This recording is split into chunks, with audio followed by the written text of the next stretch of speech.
Let's take a look now at the idea of working with functions of several variables. And I want to start off this concept working with a wind chill example. You can get this chart from the National Weather Service actually at this address. And here's the basic idea behind wind chill and functions of multiple variables. What we have is two variables. I have temperature and I have wind chill. Or I'm sorry, wind velocity, the speed of the wind.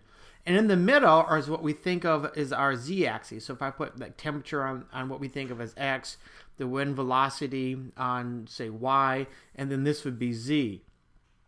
So specifically, as an example, suppose we look at 0 degrees. Now the whole idea behind wind chill factor is the outside temperature, if the wind's blowing, the outside temperature feels colder than it really is. So at 20 miles per hour, if the wind's blowing 20 miles per hour, I'm dealing with this row and this column if it's at 0 degrees. And where it intersects right there is a negative 22. That's simply saying that it feels like it's a negative 22 degrees outside if the actual temperature is 0 and the wind is blowing at 20 miles an hour. Now, there's this nice function right here that we can examine. It's a function of two variables, t and v, and it's a model of this data that's in this table. So let's go ahead and jump into Maple. I can define it as a function f as tv, a function of two variables, and just simply put it in the function. And then we can use it, like I said, to manipulate some stuff and work with it a little bit. So what I'm starting off with here is I started with the command restart. All that does is, since I've been messing around with Maple for the last couple hours, just doing odds and ends of stuff, it's just going to reset all my variables. And then, of course, I'm going to load the plots. And then I have this function. I just typed in f of t of v, colon equals, and then just wrote in the function. And notice when I hit enter, what's going to happen is it's going to ask me here, am I talking about a function definition? I say, uh-huh. And now I actually have the function that I can work with. So now I can say, hey, what is f of 0, 20, which would represent 0 degrees at 20 miles an hour. Now, remember, the chart said it was negative 22 degrees. And what I'm getting is negative 21.99. So there's my negative 22 degrees.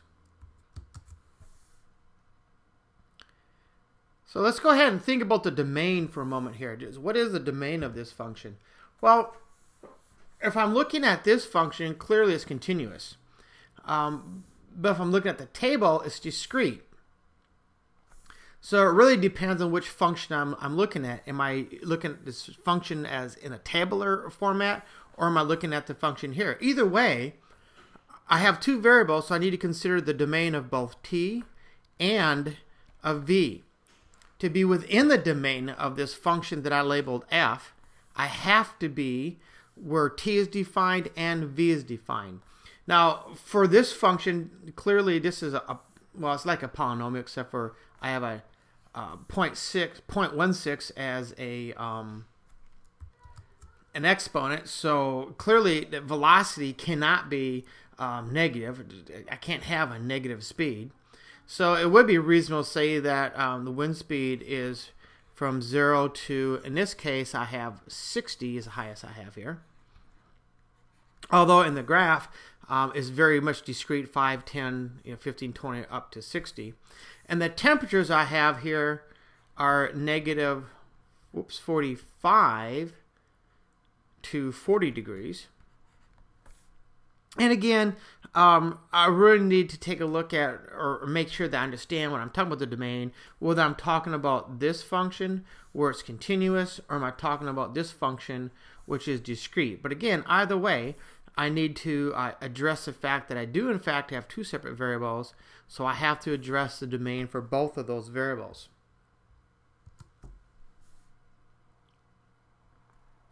Now, Maple will do a really nice job of helping us visualize what this function actually looks like. And here's the commands that I'm going to use in Maple. So if I jump back to Maple and I scroll down a little bit,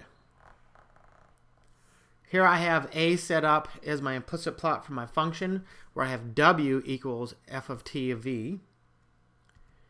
And then what I'm going to do is I'm going to draw a vector 0, 20, negative 22. This is a position vector, which should point to the surface of this curve, where the temperature was 0, the wind speed was 20, and the wind chill factor was negative 22.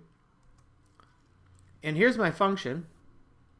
Let me make it, whoops, just a little bit bigger. Okay, so now I got a little bit bigger. We can see this position vector. I'm not so convinced right now that it actually hits the surface, but if I spin this thing around a little bit, I can see it does. It looks like it is in fact pointing to some point directly on the surface, and it should be when wind chill, which is on my vertical axis, is a negative 22. So if I level this thing off a little bit, it may take a little fiddling around with before I'm convincing myself that it really is at negative 22. But yeah, I can see there, negative 20-ish. That looks good. So if I bring this back around a little bit, I'm going to get an idea of what's actually happening here with this function. What I can see going on is I have the temperature is in this direction. This is the temperature axis, and the wind velocity, the speed, is in this direction. So what's happening is as the temperature is getting lower and the wind speed is picking up, it's pretty clear that the wind chill is drastically dropping. Now this looks almost like a plane, but it's definitely not. You can see there's definitely some curvature there as the function would suggest.